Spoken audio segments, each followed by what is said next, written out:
Hello everybody and welcome to another exciting episode of the Jack the Lad podcast. On today's episode we've got on Ady Thurland.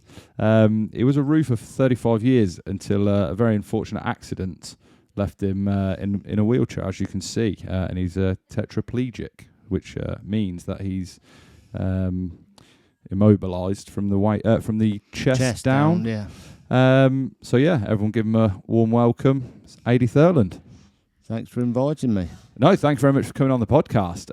It's I apologise for obviously all the times that I've had to cancel and whatnot. Just been really busy. We did try to do this a couple of days ago via Zoom, but due to audio issues and stuff, I just said to Ady, because he's only 45 minutes down the road, that I'd bring the studio to him, so to speak. So here we are. Yeah. So obviously I got you on the podcast because, for obvious reasons, you know my old man, and that's how this has sort of come about. So talk me through it then. So what happened on that day? Well, it was just a small job. I'd done a job in the morning for a chap I know at Nottingham, and a friend of theirs. I didn't really know them because we were into scootering. It was all through scooters, and that's how I know the people in Nottingham anyway. And they had a friend, so it was two of my friends. I'd done a little roof for Fuller in the morning, finished that, and we're going to do this job in the afternoon. So I went to Fuller, went to Andy's house, so I went to Andy's house. So three of us went down to this job, show me where the job was. So as we got there, the Mark who owned the house, he come back on his scooter. It wasn't running well or right. So the other two lads, Andy and Fuller, went down there tinkering with the car and whatever, had the side panel off.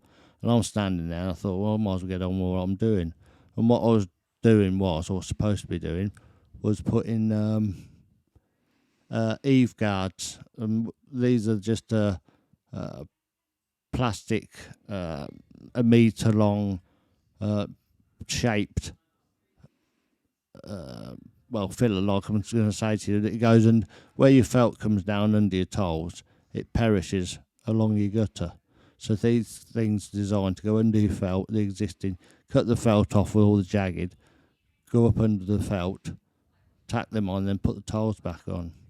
And I put on my van out my shed what we called a standoff, and then what it is, it's a bit gear that clips onto your ladder, spring loaded, and it puts your ladder away from the fascia, so you're a lot more stable when you're working.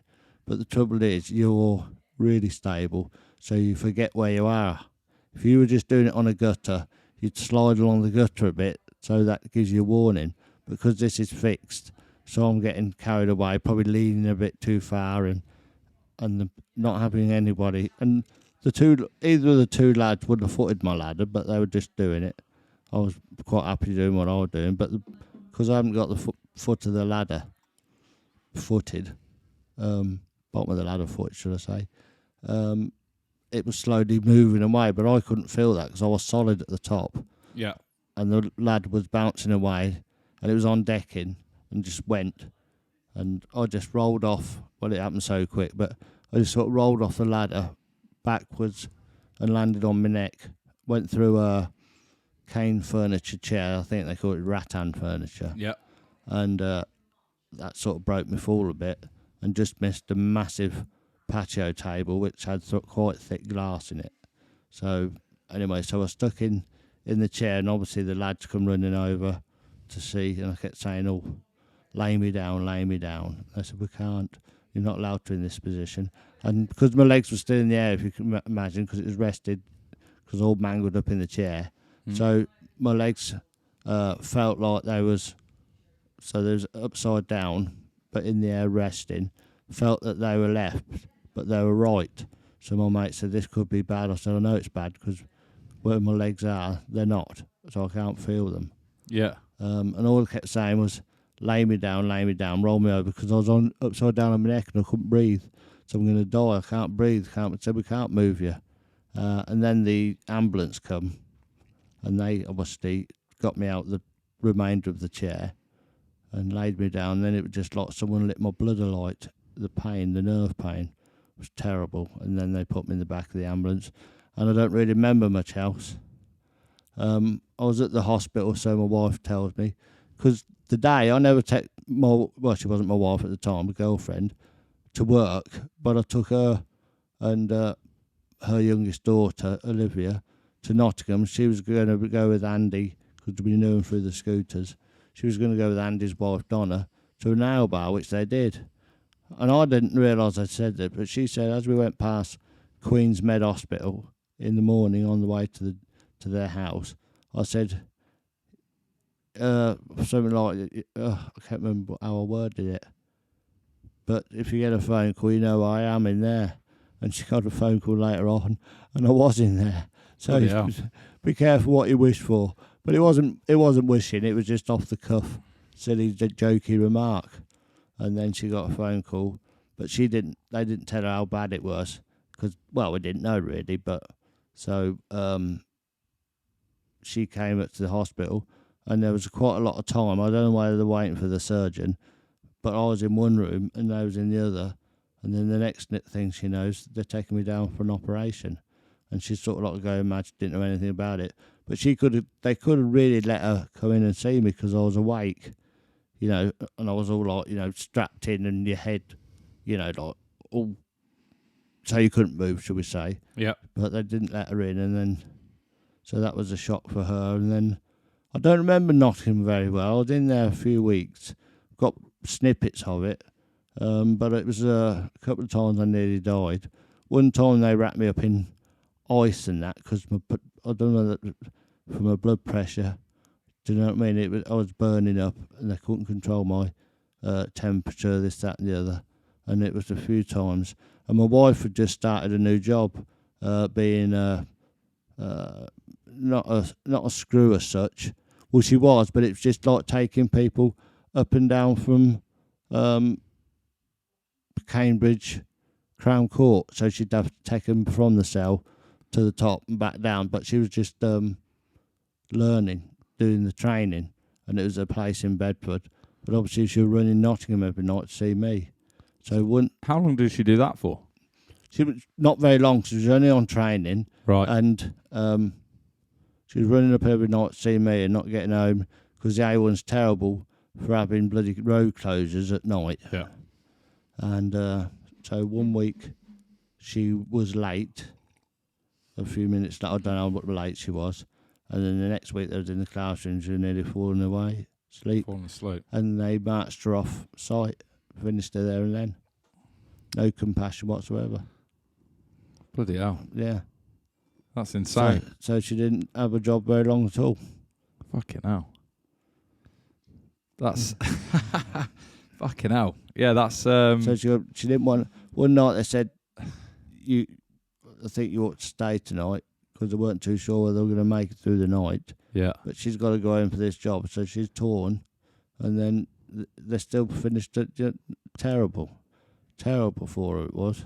Yeah, that's ridiculous. That's an absolute joke, to be honest. And the training money she was on was rubbish. Yeah. So I said, don't worry about it. You can get a better job than that. Yeah. But really, she's not working at the moment. Well, she hasn't worked. But the Dole office, job centre, whatever you want to call it, has left her alone, because, you know, normally you have to go and show that you've been looking for work and that. Yeah. But they haven't, because even though I've got carers, she's my rock. Do you know what I mean? I'll run everything past her, even though, well, the carers are pretty much, but if they can't find anything, she goes straight to it. Do you know what I mean? It's weird. And they've probably put it away. But they ransack through the drawers, and it's just, I don't know. She would have to find a job if they was on a case, but they're not on a case at all. So we're just on pit money. Yeah. But it's okay. So after that, I was going to ask you about, obviously, like at the time of the accident, as you impacted, and you said, like, you know, you looked down, you saw that your right was on your left and your left was on your right. Was at any point during that first instance, within, you know, they say before the paramedics turned up, where you thought, I'm going to die here?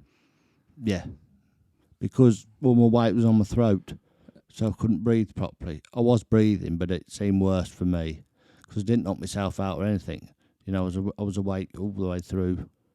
Landing, and the only other, I said to one of the doctors, do you know, the only thing apart from my neck that I did was just like scratch me ankle sort of thing. And he went, what, so breaking your neck's not good enough for you? I said, no, I wasn't saying like that. I'm just saying I didn't do any other damage, you know, like, you know. It was so sort of pinpointed. Yeah. It was so localised in one area. And I said to one of the doctors as well, I said, have I got any sort of brain damage? He went, no, you're all right. Why do you ask that? I said, because when you hit with such force, and your head must bounce. Yeah, you must have hit and the your floor, brain must, a bit like a boxer, rattle in your head. They'll just ask you know what I mean? Because now I've got like short-term memory loss a little bit, you know, like you might notice in this interview where I can't think of a word, but long-term memory, I'm brilliant. Right. So it's just, but I think it's medication, the short-term. Well, I hope it's that, or it's Alzheimer's. It could be. Could be. I saw someone put up something online about a study about Alzheimer's, and they reckon that Alzheimer's is to do with people like as they're getting older, because life's getting easier. Yeah, they're not stimulating their brain enough.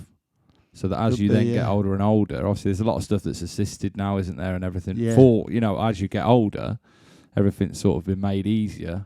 So you're not having to sort of have, you know, I know there's hardships obviously for elderly people. Do you know what I mean? Stairs and stuff like that. But it's hard. But that is then a challenge. Do you know what I mean? In the day, and it's not Mount Everest, obviously, but you know, Ethel getting up these 3 steps, which you don't need to now because they've got stand a stair lift or they've got some kind of assisted walk up or whatever. And it's like them little challenges they reckon that could be to do with it apparently, which I was just like, well, it sort of makes sense. You never heard about it years ago as common as it is now. No, but I think it's just because everything's too easy these days.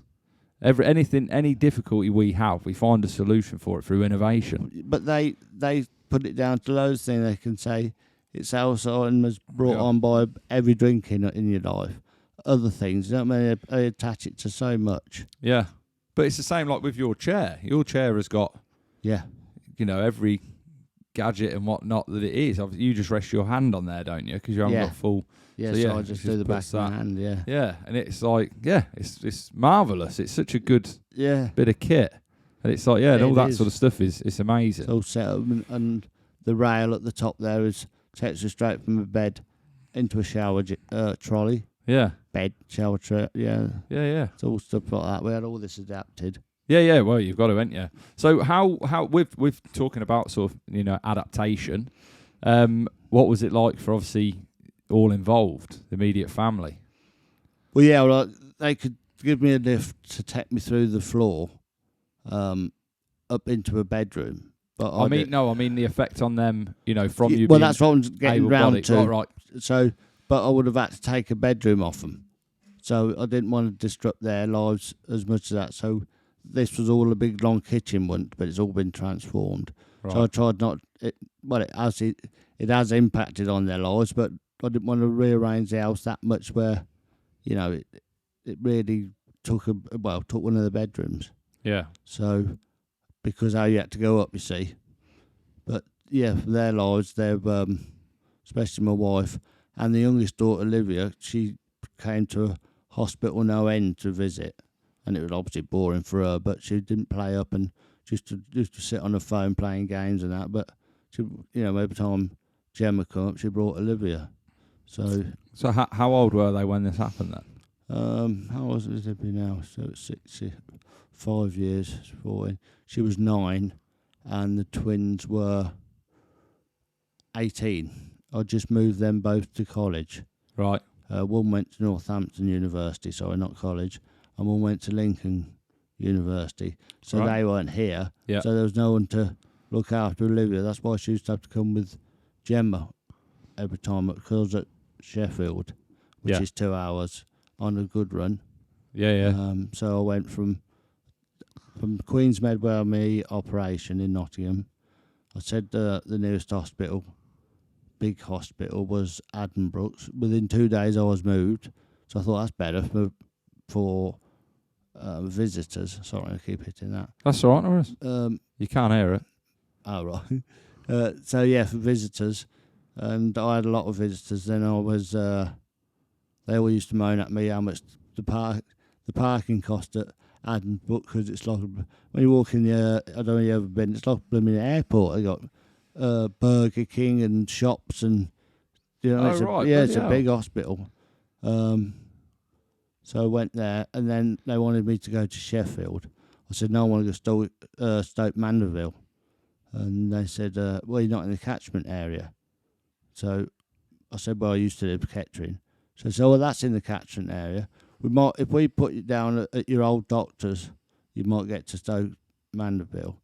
But then one of the nurses, this Filipino, who used to have a lot at night, she said to me, it's no-brainer, go to Sheffield. That's where they wanted me to go. He said because, I can't think of the chap's name, but the rugby player, young lad, he's gone onto the ward. He's going Stoke Mandeville. He's been interviewed for Stoke Mandeville, and he still sits there. He's been waiting 8 weeks to go. He said, you're going Tuesday. This was Sunday night. They told me I was going Tuesday after the Easter bank holiday. And he said, you'll be rehabbing straight away. He said, because even if you get accepted for Stoke Mandeville, you're going to be assessed for it. And then, so he said, you could be 8-10 weeks rehabbing rather than sitting here. So I went from Addenbrooke's to Sheffield spinal injury. And I had, not being big-headed, I had more visitors up there than anyone. And some of them lived a lot more local than I did. Yeah. I had a real lot of visitors. People I didn't think that would visit me, but I did, yeah. It was really good. At one time on a Saturday, I had 5 different people, but they didn't know each other, so I had to hold court and do all the talking, because obviously, trying to involve more in the conversation. Yeah. But yeah. I bet that was a bit of a juggling act, wasn't it? Oh, that was, yeah. Because I had some from Northampton scooter friends, 2 of them, lad and his girlfriend. I had me 2 cousins and my uncle. My sister were there. Well, obviously my cousins and that knew my sister. Yeah. And someone else can't You'd think hope so, anyway. Yeah, be a funny family if I didn't. But yeah, so it was good, the rehab, because I was there. I think I went there at the end of start of May, and I came out of there October, and then I couldn't get my head round, because on the thing it said a date when you were going home, or thought was when you was going home. So it was 19th of July, I think, the first one. I said, I don't think I'm going to get home for that, but I think I can get home for my birthday, before my birthday, which is the 8th of August. Sound. So 19th of July come on, no one said anything. Next week, been put back for a week later. Next week, been put back for a week later. All of a sudden I see me consultant and his under registrar, and I lost my temper with her, because they took me off what they call it, you're on maintenance therapies. So you get 1 physio a week and 1 OT a week. What's an OT? Occupational therapy. Oh, right, yeah. And I thought, I'm just wasting a bit. It's boring all week. You're not doing nothing. But once I left, I can get my head around it. You was medically fit, as in they couldn't really do more with you. Yeah. But I couldn't go home because I needed all my care sorted out. But I couldn't understand it. So the date was that I was medically well, but obviously I was sorting out all my care. So from there, I went to a rehab place in St Neots called Marbrook, and I was there 3 months. And then she brought me out. So I don't care what I'm taking him out for Christmas Day, and I came out on the 23rd of December. Right. And then I had a care agency, Almond Care, and then I finished with them. I went to Helping Hands, and I've just finished with them. And I say took the carers on our own, because we will save. It's called the CCG, who fund me. We will save them money, because there's no middleman. Yeah, no like paying for their offices and whatever. Yeah. So Yeah, it's all good at the moment. So when you obviously you didn't sort of go out, but you said you don't remember much of Nottingham while you were there. When did you realise that that's it? You're not going to walk again? I really knew it on the day. Do you know what I mean? But obviously it's early days, so you think when it might come back. But I sort of know. I sort of got my head around it from the off, and everybody says, "I bet you've had some dark days," and I said, "I haven't really." Do you know what I mean? Because just you've been like dealt a different set of cards. You got to play them. At least you got the cards in your hand, though. That's right. That's how I look at it. Worse. Yeah, 100%. I mean, even in like with your situation, you've still got cognitive ability. You still can remember things. You've still got your family around you, and there's so many positives that you still have that you don't need to let this one which is a tragic event, define your life. And it shouldn't. If you're a miserable bastard, no one's going to come and think, "Oh, I'm going to go and see Ady," or kids are treading on eggshells really because you bite their head off or something. Do you know what I mean? It's no good. And like my wife's younger than me, so we still do things. And we'd only been together 7 months. Nobody says to her like, "Well, suppose you didn't sort of head for the hills." And she looks at them as if so. Well, why would you head for the hills if you love someone? But it's for life for all of us, isn't it? Yeah. Do you know what I mean? It's a big thing to take on. Just when you've been with someone 7 months, you got your family, and it's a big upheaval for everybody. Yeah, definitely. She's no way. No hesitation. She's been brilliant. She's been my rock, definitely. Yeah, you're ride or die. Yeah, she's like fought for everything, because you do have to fight for everything. They don't give you nothing very easily. No, I know there's a lot of sort of hoops to jump through in that, which it seems quite strange to me, because I know a lot of people that are on benefits that shouldn't be on benefits, to be honest. Yeah. They've got 2 arms, 2 legs, just like me, and a brain, but yet they're sat at home on the TV. Yeah, I know. Getting money for nothing. It winds me up. I think a lot of people must get it through pretending. Yeah. And I know there's a lot of people out there, so I'm not calling them in way, shape or form, but some of them go along the mental health route, and there's nothing wrong with them. Well, for me, how it should be set up, and I might get some, slack in the comments in this, whatever, but if I make this a clip, which I might well do, is that if you've got no medical, pre-existing medical conditions or any issues with, backdating through the time, and then you go into the job centre, I've been laid off from, let's just say, a company, you've been laid off, then you go in there and you go, I can't find a job. But you can, it's quite easily. But if you're going in and getting them benefits, there should be some return on that investment from the council. So you should be, not you personally, but say me, for example, if I just can't be asked to get a job and I want that 100 and whatever quid it is a week, then I should have to go and paint fences. And it'd equate out that I'd do, you work the school shift, so, the mums, all the rest of it, they can work 9:30 to 2:30, 5 hours a day, not a problem.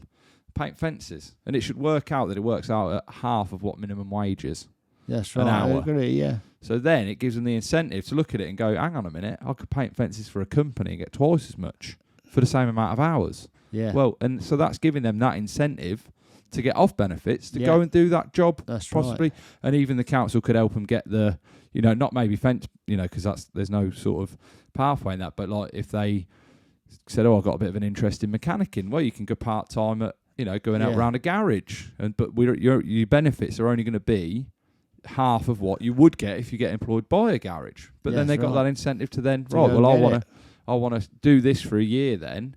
And and it's almost a bit of a like a scheme sort of thing. Do you know what I mean? But at the minute, I just think there's no incentive. I know some people that they're claiming all the benefits under the sun, and they're earning more than I am. Yeah, I know. And I'm like, you get to bring up your kids. You pick them up from school every day. You spend all of the summer holidays with them. I don't, but you're just as able-bodied as I am. Yeah, and it annoys me so much, especially now that obviously I'm split up with my ex. Like both my kids now, I only see them on weekends and stuff, and it grinds my gears that people just play the system, and it's fucking billions of pounds. Well, a year, because I was a roofer, I suffered with a bad shoulder, and actually, I was supposed to have an operation last year in October, and I went in on the last minute, and they wouldn't do it because I needed a complete new shoulder. They was going to do for me, but they wouldn't do it because they didn't want to put me under with all my other conditions through the accident. They didn't want to put me under the anaesthetic too long, and where they had to put the some injection, some nerve thing. They were scared it was too close to my lungs and this, that, and the other because I've got no diaphragm. Right. So I get a cough, which I've got a little one at the moment, but I've took things like not inhaler, nebulizer, so it kicks it off today. But I suffer with lung, I've had pneumonia and lung infections, chest infections, should I say. So forgot what I was leading up to then. Well, we were talking about issues, obviously, with benefits and stuff.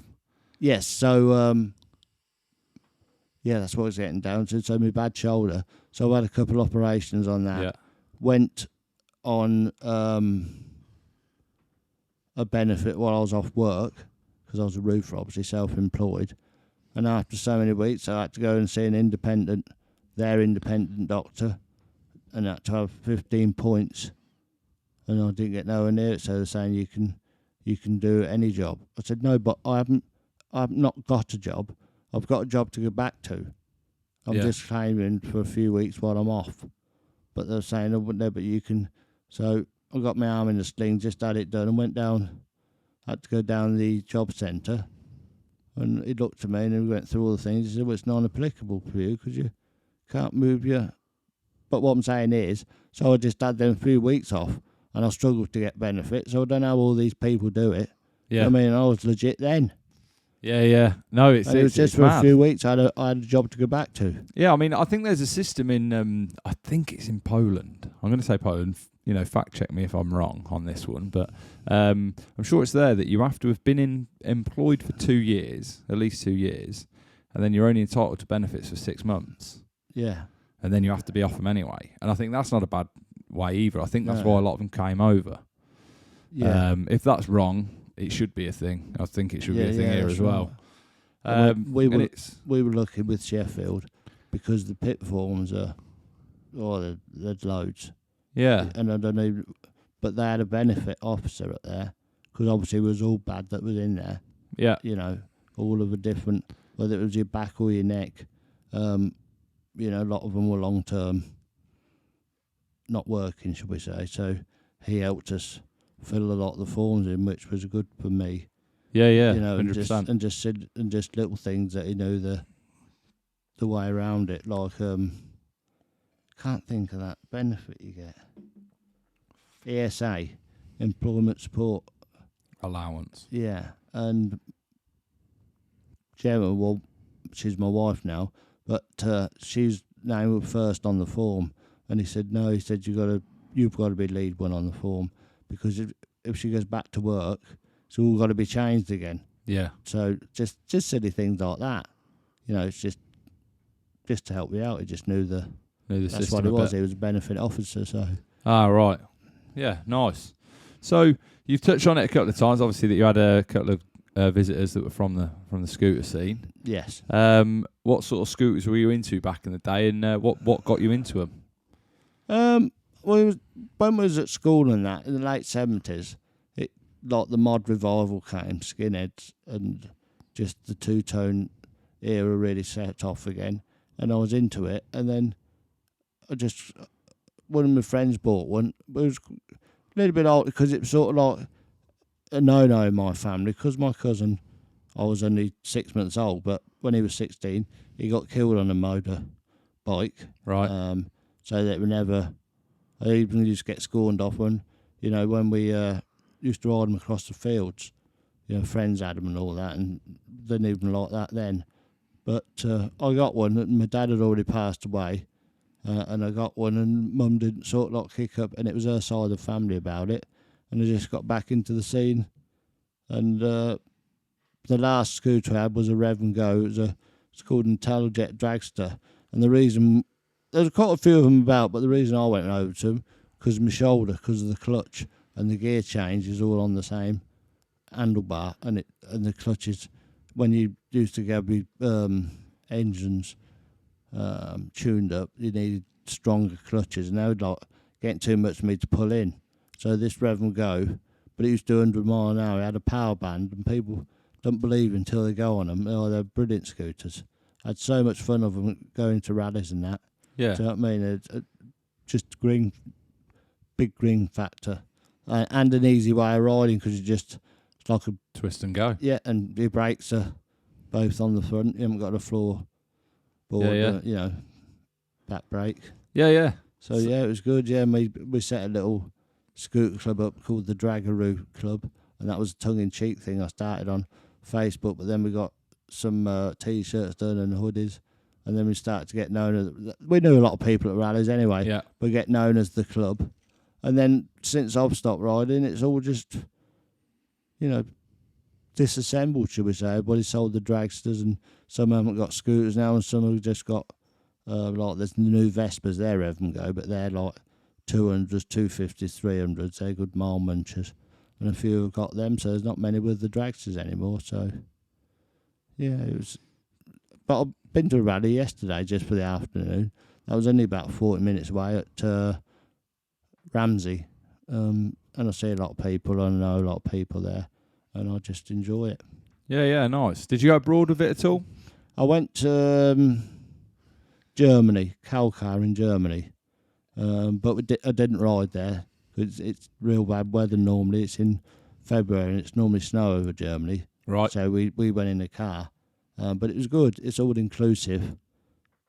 But the German scooterists look like our bikers, like Hells Angels. They wear leather cut-offs with all the patches on it, and they don't look, because a lot of scooterists just wear the olive jackets. I don't know whether you've seen them, like pilot jackets and that, and they wear the leather cut-offs, and all the patches. They just look like bikers. When I first seen it, I thought, oh, is it a biker and a scooter dude? I said, no, why?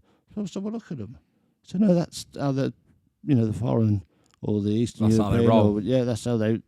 And I went to a rally about 3 weeks ago, and there was some there from Austria, and they are a bit, but they are a little bit run, a little bit like the Hells Angels, because they have a president, vice president, sergeant of arms, the sergeant at arms. Yeah, so they. So it is really. It's on the same premise as an they're MC. They're nice people, but they look the part. They stand out. Yeah. So how does it work in a scooter club then? Is it just a bunch of mates that are doing it? There's no politics. No. There's no politics, right? I think some clubs can, but not most of them. No, because you get like sweatshirts of like friends of scooter clubs. So you got their logo and that, but it's just slightly different colour, or just set out that slightly so people, or say someone from the club who don't know, you think, I didn't know he was a member, but they know by the colour of it that you're just a friend, an associate. Do you know what I mean? So you get a few of them, but politics, not normally, no. You all get on well, and because with bikers, I know two, I think one was a member of the National Chopper Club and the other one were the Outlaws or something, and they both lived in Burton Latimer, but to go out for a drink, they'd have to go miles and miles to a little pub in the middle of nowhere to have a beer with each other, because they're just not allowed by their clubs. Do you know what I mean? It's a no. You don't speak to him. You don't have nothing to do with him because of that club. And I couldn't be doing if it was all that bollocks. No way. No, that's a bit like the football. Do you know what I mean? With football fans and that, you wouldn't, like the diehard United fan wouldn't go out of a diehard Liverpool fan and that. And I think you've got more in common than you think. Do you know what I mean? You both fucking love your team. You both love football. Yeah. And you both probably fucking nutters. So you probably got a fucking lot to talk about. Do you know what I mean? Yeah.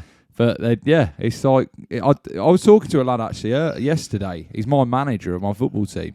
And I actually spoke about it on last week's podcast, which was actually recorded earlier today. He used to let, like, if he's a gunner, like, and if Arsenal lost, say on a Saturday, all afternoon after they'd lost, he'd be in a fucking mood. Yeah. And I was like, how can you live like that? And he was like, I don't know. He's like, looking back, it's fucking stupid. Like, I'd go in at the, my kids and my missus and stuff. He said, and I look back and I think, how the fuck did I let that, get me rolled up like that. And but I couldn't be a part of something where there's rules. I don't like rules at the best of times, you know what I mean? And certainly I don't want it in the social life where it's supposed to be a bit of fun. Yeah, 100%. Well, obviously you're a bit of a rule breaker with his haircut. We used to go Mersey Island, and we'd all meet at Thrapson Services, say at 10 o'clock on a Friday morning, and whoever's there's there. Yeah. Do you know what I mean? If someone's coming and they say they're definitely coming, they don't, they give you a ring. That's all right. You're not waiting for them, are you? Yeah. You know, things happen in your life where you can't go. I mean, I remember going to Cleethorpes, and I went down Apex Accessories at the time, and I asked this oil, and he said, I got this stuff, and it was jet ski oil, and it just bogged my scooter down. I got on in the morning, filled it up the night before, and the oil had all sunk to the bottom, and I got to wouldn't go, kept cutting out, wouldn't even get to the end of the road. So I rang the boys up and said, I'm short on this oil. Said, you go and I'll catch you up or whatever. I might be way there. So I emptied it out, got some more fuel, some different oil, sound. So they waited for me up the A1. So for about an hour, I pulled in the services, off we all went, and then we met up with two Lambrettas, and we were going to Cleethorpes, and this one was getting close to me, and I thought, I ain't having that, so round these windy roads, off I go. Next thing, I turn right and go up and pull over and have a fag, no scooters. Thinking, a bit weird. So a bit further, pull over again, have another fag, no scooters. I'm ringing them all up, but obviously they're travelling, so they can't do the phones. And so I waited on the gate I'll tell you the funny thing, I was going into Cleethorpes, I see all these scooters going up this hill, and the gears are up and down the gears, so I'm on my rev and going, I went flying past them. Then I get into Cleethorpes, and I don't know which way I'm going, so I sort of pull over and pretend I'm tinkering with my scooter. Watch these scooters, I have to turn round and just follow them at a distance because I look an idiot, because I've gone flying past them once, do you know what I mean? I didn't know where the rally was. Gets to the rally, waits at the gate, and all my mates come, oh, you fucking wanker. So I said, we waited now for you, you couldn't wait for us. I said, I don't know what happened. I said, did I go a different way or something? He said, no, one of the Lambrettas that they met up at the garage, who we didn't know, they just had a puncher, so they all waited for him. I said, well, if you look on your phones, you've all got at least one missed call from me, so I have tried to ring you, and they just ribbed me about it all weekend, you know what I mean? Yeah, well, that's it, isn't it? Right, well, that brings this episode to a close. Yeah. Do you want to talk about anything else? We can roll this over onto another episode if you've got another 40 minutes in you. I can tell you a bit more about the hospitals and if you want. All right, well. Mainly Sheffield, because that's the one that obviously, we did. Brilliant. All the therapists and got me on the right road. To as much as I could recover. Tune in next week, ladies and gentlemen, for the second half of the Ady Thurland episodes. Yes. Right. Thanks for listening, everybody. See you later. Thank you.